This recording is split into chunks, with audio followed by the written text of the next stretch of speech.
इस वीडियो में ना हम लोग 2019 का सैम्पल पेपर था उसका सेक्शन डी सॉल्व करेंगे। ठीक है, इसके पहले वाले वीडियो में हम लोगों ने क्या किया था, सेक्शन सी सॉल्व किया था। उसके पहले वाले वीडियो में हम लोग सेक्शन ए और सेक्शन बी सॉल्व किया था। तो इसमें हम सेक्शन डी सॉल्व करेंगे। ठीक है, तो चलिए देखिए पहला क्वेश्चन हम लोग देखते हैं। तो देखिए क्या बोल रहा है कि an open metallic bucket is the shape of the frustum of cone.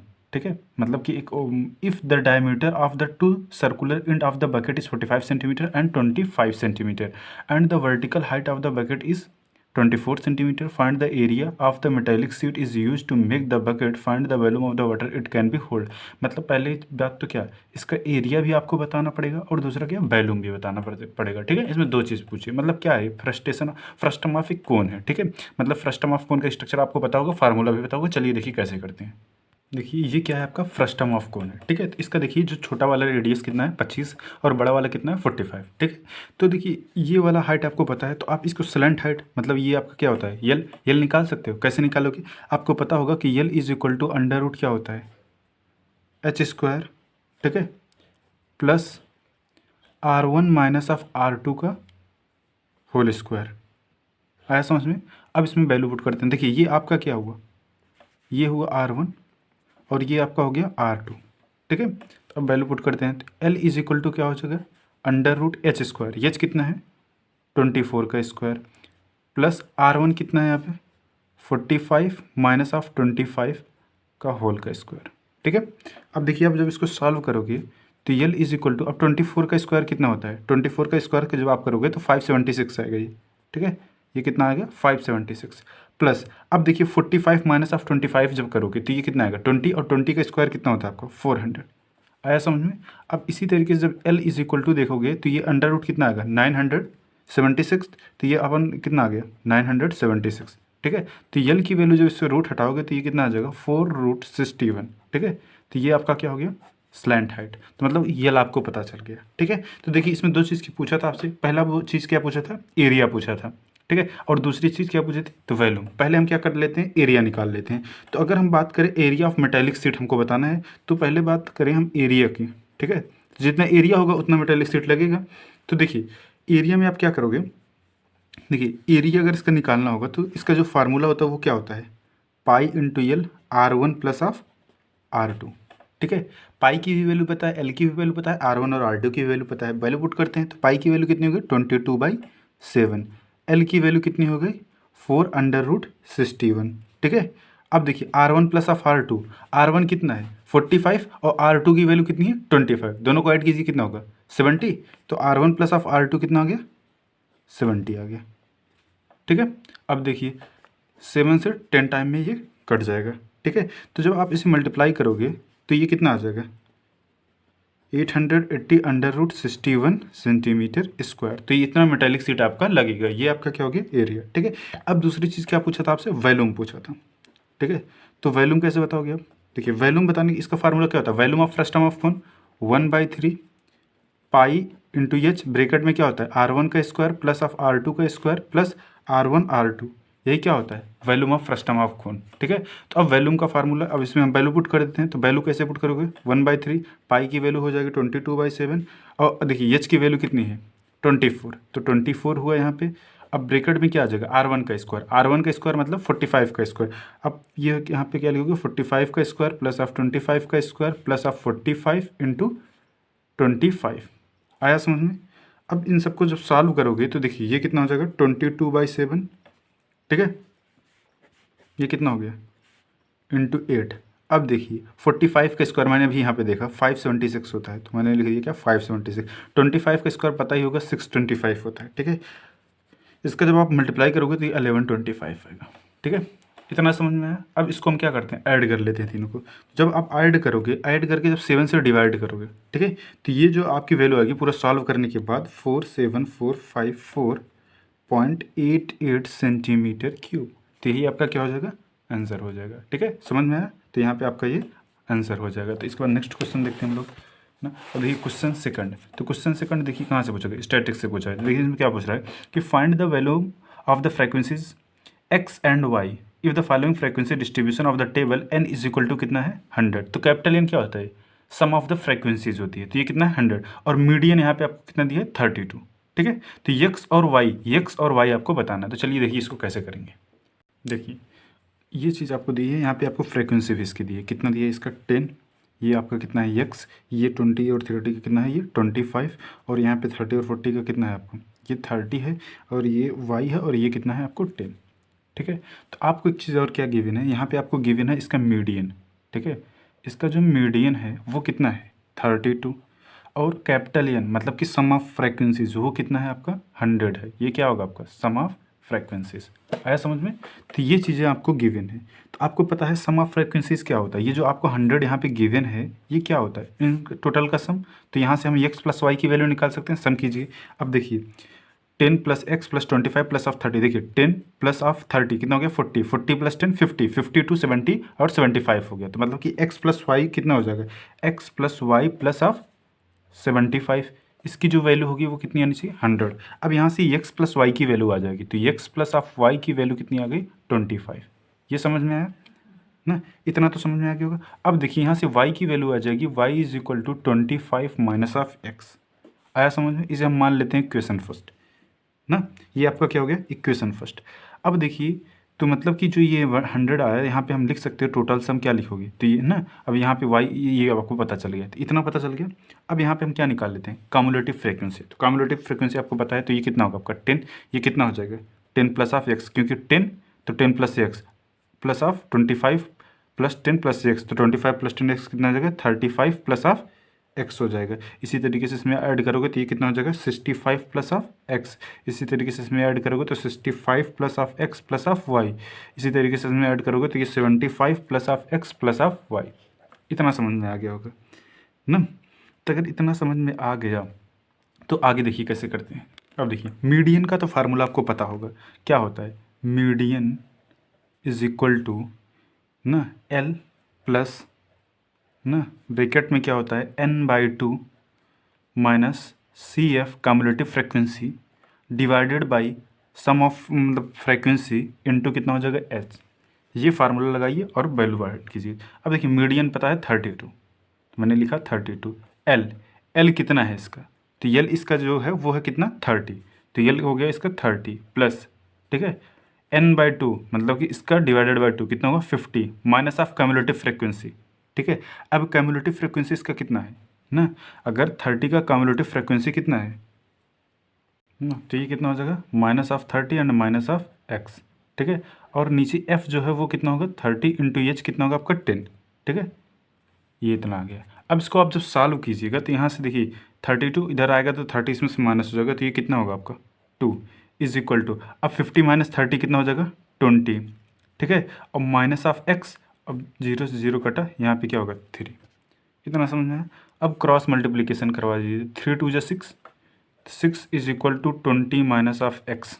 ठीक है। यहाँ से आप एक्स की वैल्यू निकाल सकते हो, तो एक्स इज इक्वल टू कितना हो जाएगा 20 माइनस 6। ठीक है। ये आपको दिख नहीं रहा होगा, तो 20 माइनस 6 यहाँ जब आप करोगे 20 माइनस 6 कितना हो जाएगा 14।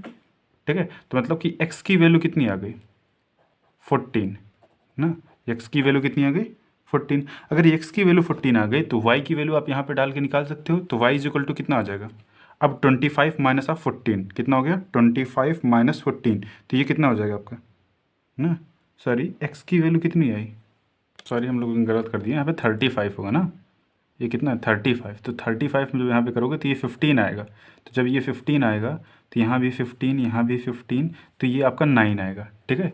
तो आपकी x की वैल्यू कितनी आई 9।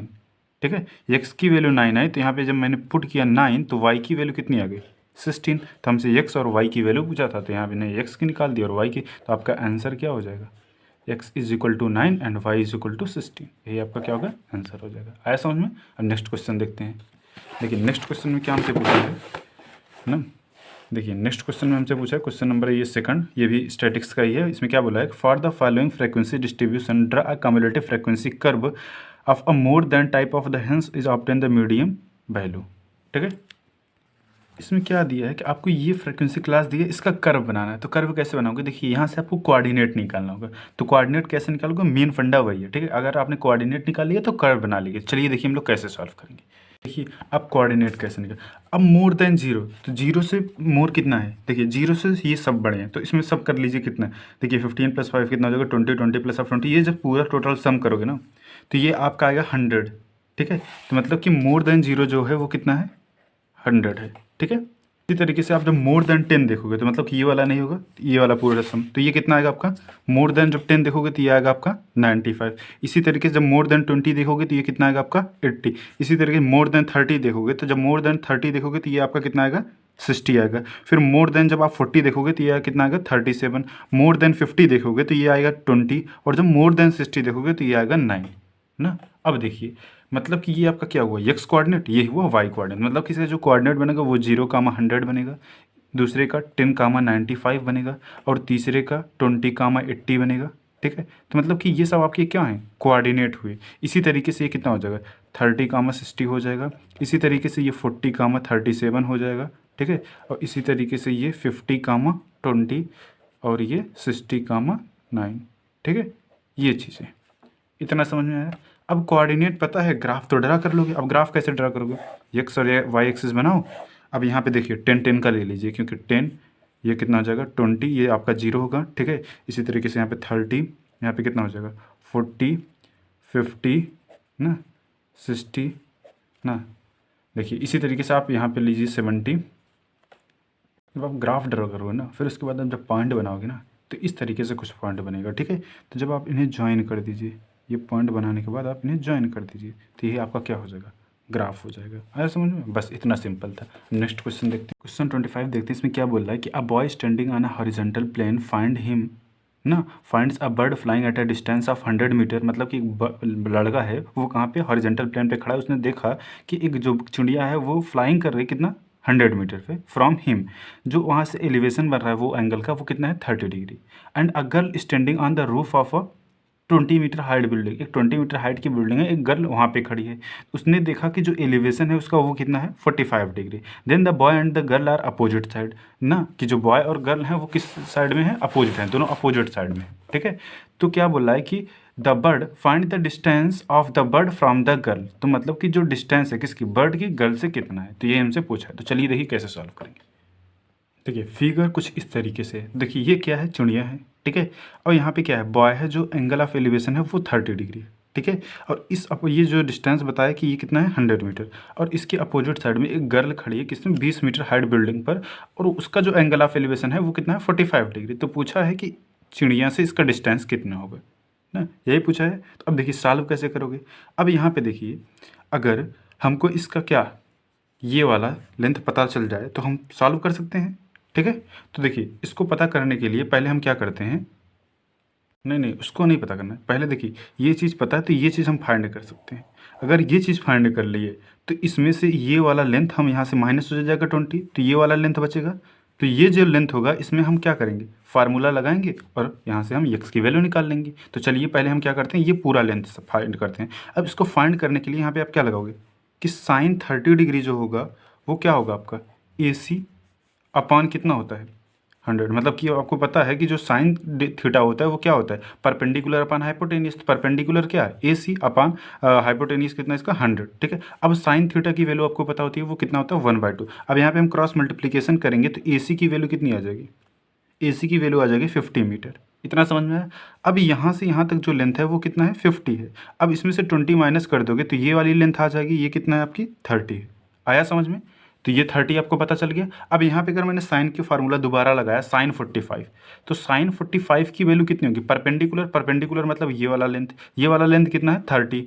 ठीक है, अपॉन हाइपोटेनियस, हाइपोटेनियस कितना है एक्स, वही तो हमको फाइंड करना है। अब साइन 45 की वैल्यू तो आप जानते हो √2 होता है 1/√2। क्रॉस मल्टीप्लिकेशन करवाइए तो एक्स की वैल्यू कितनी हो जाएगी 30√2।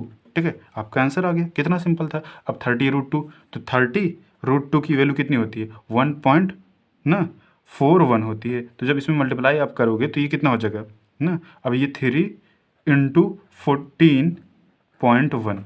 ठीक है, तो जब ये आप मल्टीप्लाई करो लगभग 42.4 मीटर आएगा। ठीक है, तो ये आपका क्या हो जाएगा आंसर हो जाएगा। आया समझ में। अब नेक्स्ट क्वेश्चन देखते हैं। देखिए नेक्स्ट क्वेश्चन जो इसमें है वो भी क्या है ना, उसी पे है। तो क्या बोल रहा है कि the angle of elevation of aeroplane at a point A on the ground is 60 degree after the flight of the 30 second the angle of elevation is change 30 degree if the plane is flying at the constant height. Height जो है वो constant है, ये दिया हुआ है। Find the speed of the aeroplane, मतलब कि एक एरोप्लेन है, ठीक है।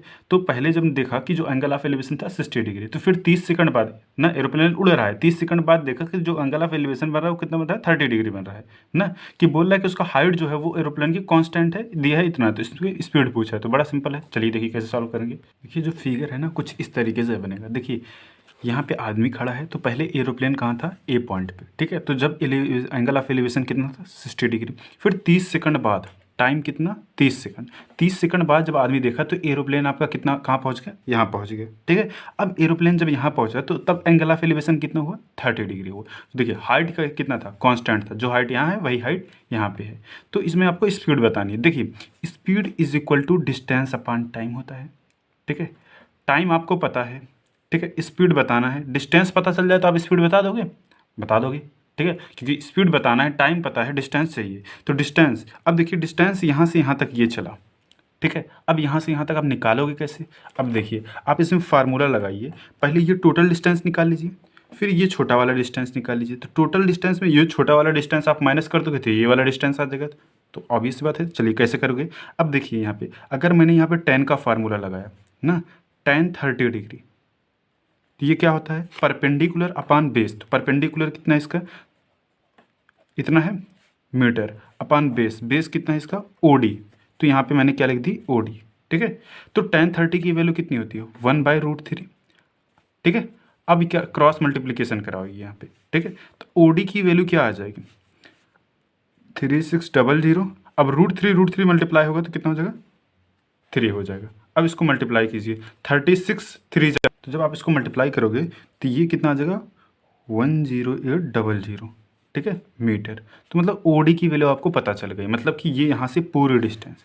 अब अगर ओसी इसमें से माइनस कर दे तो हमारा सीडी आ जाएगा, आ जाएगा। तो अब देखिए ओसी कैसे निकालोगे। ओसी निकालने के लिए आप क्या करिए, tan 60 degree is equal to क्या होता है ना, यहाँ पे देखिए tan 60, तो ये ए सी अपान कितना हो जाएगा, ओ सी। तो ए सी की वैल्यू पता है ना, तो आप लिखोगे 3600 अपान कितना हो जाएगा ये, ओ सी। अब यहाँ पे tan 60 की वैल्यू कितनी होती है, tan 60 की वैल्यू √3। क्रॉस मल्टीप्लिकेशन करवाइए, जब क्रॉस मल्टीप्लिकेशन कराओगे तो O C is equal to 3600 √3 divided by √3 आएगा। √3 से √3 कैंसिल, 3600, ठीक है। अब हमको क्या कि जो सी डी है वही तो हमको चाहिए, ये लेंथ। अब सी डी पाने के लिए आप क्या करोगे, ठीक है, इसमें से इसको माइनस कर दीजिए। तो 10800 माइनस ऑफ 3600 आया समझ में। अब माइनस कीजिए, तो आप जब माइनस करोगे इसको ना, तो माइनस करोगे तो ये आएगा 7200, ठीक है। तो 7200 मीटर आ गया। अब देखिए मैंने आपको क्या बोला कि यहाँ अपने फार्मूला लगाना है क्या, speed is equal to distance upon time. तो स्पीड चाहिए, डिस्टेंस आपको पता है कितना ना, 7200 metre divided by time. Time भी आपको पता है कितना सेकंड, 30 सेकंड। 30 से डिवाइड कीजिए ना। अब ये 3 2 जा कितना हो जाएगा, 6, 3 4 जा 12, मतलब कि 240 मीटर प्रति सेकंड की स्पीड से वो फ्लाई करेगा, ठीक है। आया समझ में, आगे आंसर। नेक्स्ट क्वेश्चन देखते हैं। अब देखिए नेक्स्ट क्वेश्चन जो है वो क्वेश्चन नंबर 26। क्वेश्चन नंबर 26 में बोला क्या है कि in a triangle of a square of a one side is equal to the sum of the square of other side of the two sides, na other two sides, then prove that the angle of opposite to the first side of a right of triangle, ठीक है। मतलब क्या बोला है कि एक triangle है ना, if a square of the one side ना, कि अगर उसका स्क्वायर करते हैं one side is equal to the sum of the square of other two side, ठीक है। ये मतलब कि बेसिकली क्या बोल रहा है, पाइथागोरस थ्योरम का फार्मूला बोल रहा है कि एक साइड का जब स्क्वायर करोगे तो वो किसके सम के स्क्वायर के, दोनों साइड के स्क्वायर के सम के इक्वल है, ठीक है। Then prove that the opposite side ना, the opposite of the first side of the triangle is a right triangle. मतलब कि इसमें क्या बोला, जो पाइथागोरस थ्योरम इसका बिल्कुल अपोजिट बोला। पाइथागोरस थ्योरम में क्या होता है, अगर राइट ट्रायंगल है तो वो पाइथागोरस थ्योरम को फॉलो करता है। उसमें बोलते हैं कि एक साइड का स्क्वायर जो होता है वो दोनों साइड के सम के स्क्वायर के इक्वल होता है। इसमें क्या बोला कि ये ऐसा है कि मतलब एक साइड का स्क्वायर जो है वो दोनों साइड के सम के स्क्वायर के इक्वल है। हम क्या प्रूफ कीजिए इसको कि ये कैसा है, ट्रायंगल है, राइट ट्रायंगल है। तो चलिए देखिए कैसे करेंगे। देखिए इसमें टू प्रूफ क्या करना है, इसमें करना है टू प्रूफ जो एंगल बी है वो कितना होना चाहिए आपका, 90 डिग्री। यही आपको क्या करना है, प्रूफ करना है। आया समझ में। तो आप देखिए इसमें क्या है कि जो आपका ए बी है वो किसके इक्वल है, पी क्यू का। मैंने ये जो तो ट्रायंगल कंस्ट्रक्ट किए हैं इसमें देखिए मैंने शो किया कि ए बी जो है वो पी क्यू के इक्वल है, और इसी तरीके से आप कह सकते हो कि जो आपका क्यू आर है ना, क्यू आर है वो किसके इक्वल है, सी बी के इक्वल है। आया समझ में इतना। अब देखिए अगर हम एंगल पी क्यू आर की बात करें, इस वाले एंगल की अगर हम बात करें in triangle P Q R, तो इसमें अगर हम पाइथागोरस थ्योरम लगाएं तो पी आर का square is equal to P Q का square plus of Q R का स्क्वायर। आया समझ में, ठीक है। और इसी तरीके से ना अगर हम यहाँ से देखें, अब पी क्यू किसके, ए बी के इक्वल, क्यू आर किसके, सी बी के इक्वल, तो आप लिख सकते हो कि जो पी आर स्क्वायर है वो किसके इक्वल होगा, A B square plus of B C square के इक्वल होगा, ठीक है ना। इतना समझ में आया ना। तो अगर ये बी सी स्क्वायर के इक्वल है तो आप कह सकते हो कि, क्योंकि यहाँ भी पाइथागोरस थ्योरम लगेगा ना, कि आपको ये तो बोल के ही रखा है कि ए सी स्क्वायर जो है वो A B square plus of B C square है, ठीक है।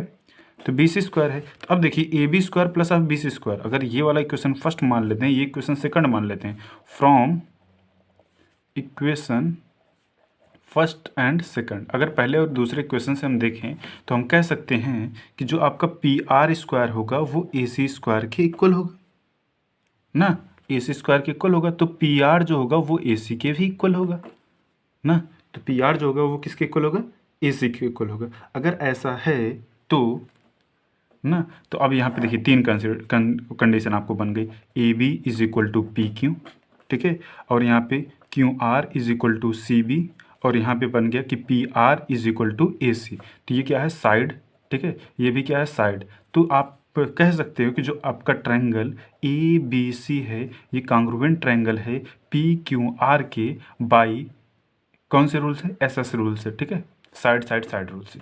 इतना तो आप कह सकते हो। इतना समझ में आ गया। तो आगे क्वेश्चन, अगर ऐसा है तो by C P C T जो एंगल सी होगा वो एंगल आर के इक्वल होगा, और एंगल बी जो होगा वो एंगल क्यू के इक्वल होगा। तो बोथ कितने हो गए, 90 डिग्री हो गए, और जो एंगल ए होगा वो एंगल पी के इक्वल होगा, ठीक है, by C P C T. तो यहाँ हमारा क्या हो गया, प्रूफ हो गया, ठीक है, ये तो प्रूफ करना था, हेंस प्रूव्ड। ये आपने पढ़ा होगा, by C P C T से प्रूफ कर दिया मैंने, ठीक है। अब नेक्स्ट क्वेश्चन देखते हैं, ठीक है।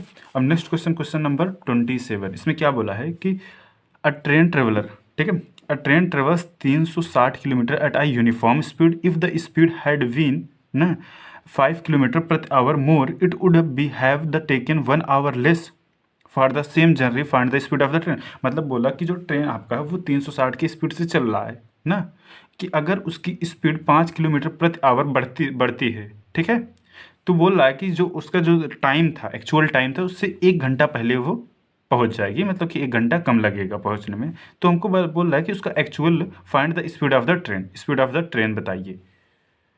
देखिए एक चीज़ आपको पता होगा कि जो डिस्टेंस होता है, ठीक है, distance is equal to speed into time, ठीक है, ये फार्मूला आपको पता होगा, ठीक है, distance is equal to speed into time.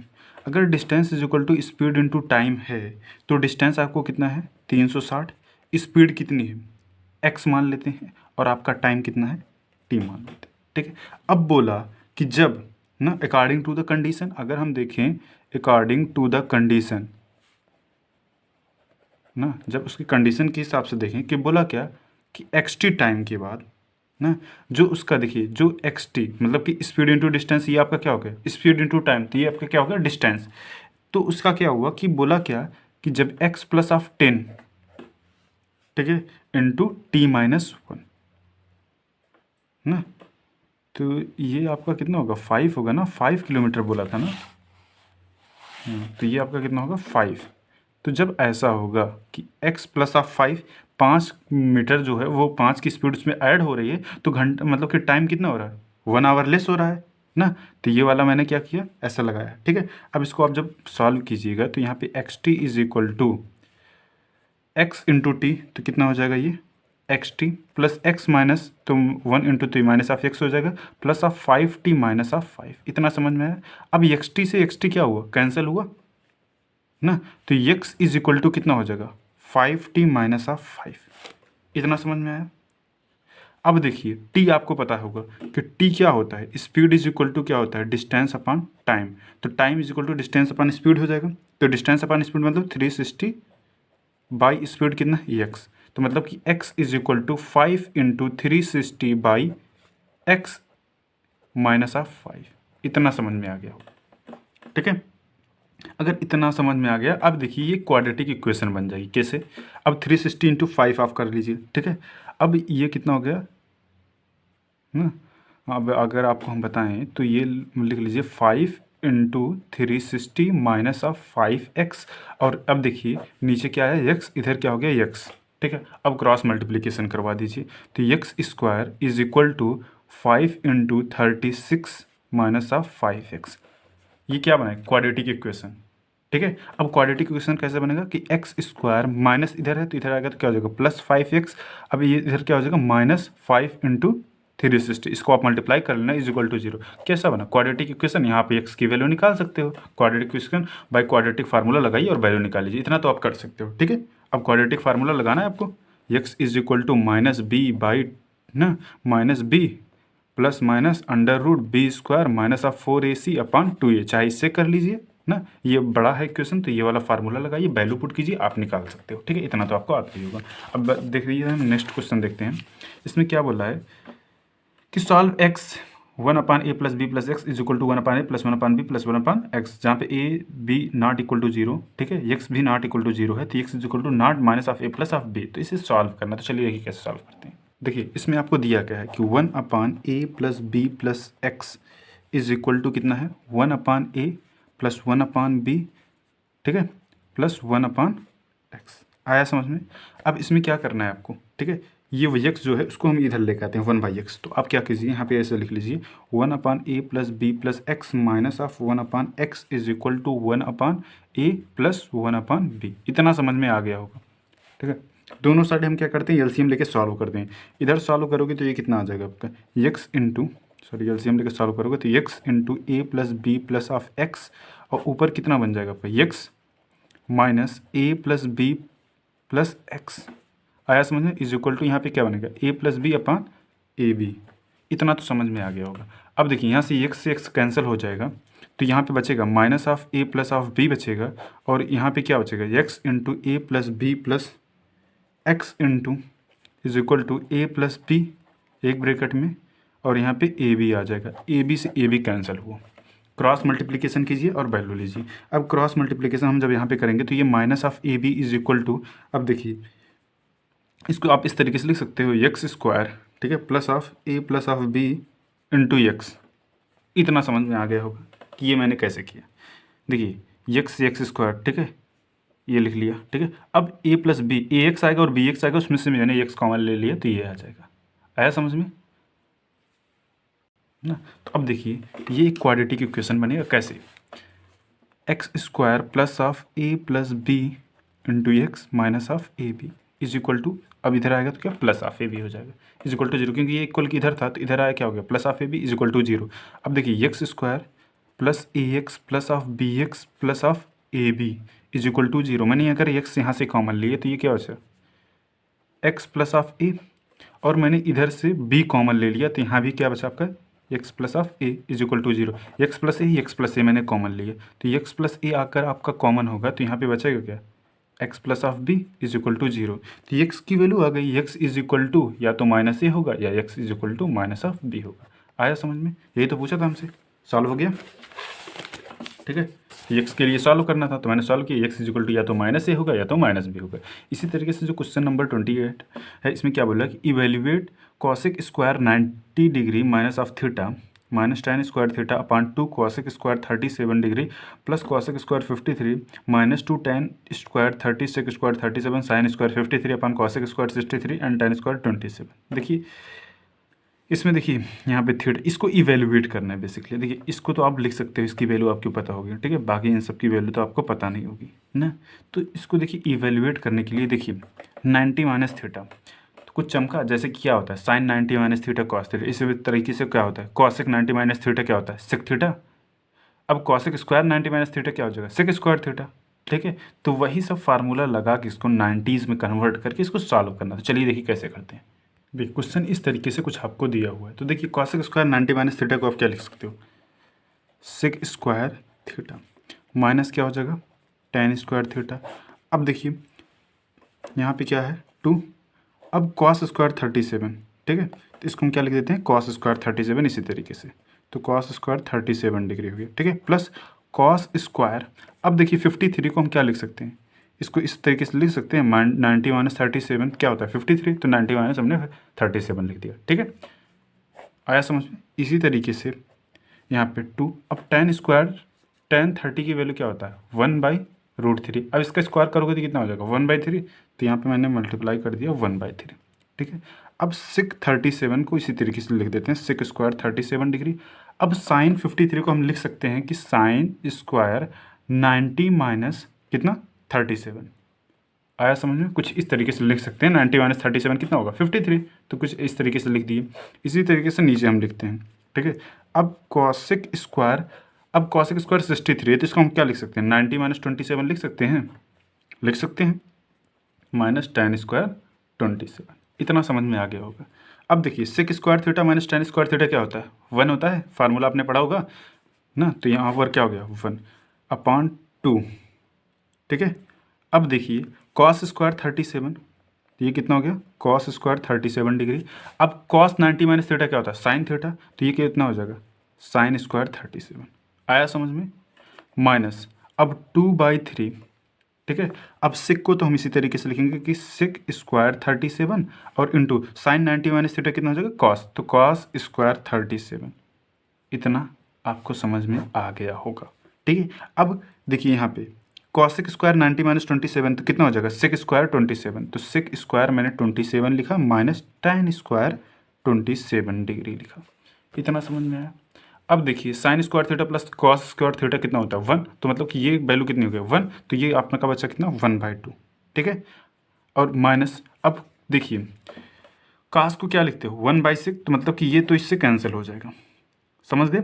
अब सिक स्क्वायर 20, देखिए sec theta minus of tan square theta ना, ये क्या आएगा आपको पता है कि sec square theta minus tan square theta क्या होता है 1 होता है, तो मतलब कि ये कितना हो गया पूरा 1 हो गया, तो बचा क्या है इतना 2/3, ठीक है। मैंने एलसीएम लिया 2 और 3 का, कितना एलसीएम 6, यहाँ पे कितना हो जाएगा 3 minus of 4 is equal to कितना हो जाएगा -1/6, तो -1/6 आपका क्या होगा आंसर होगा। कितना सिंपल था, बस थोड़ा उसको आपको अरेंज करना था, बाकी सब सिंपल ही था। उसके बाद देखिए इसमें जो कुछ ये कॉन्स्ट्रक्शन का क्वेश्चन है ये आप कर सकते हो, ठीक है। इसके बाद हम क्वेश्चन नंबर 30 बताते हैं।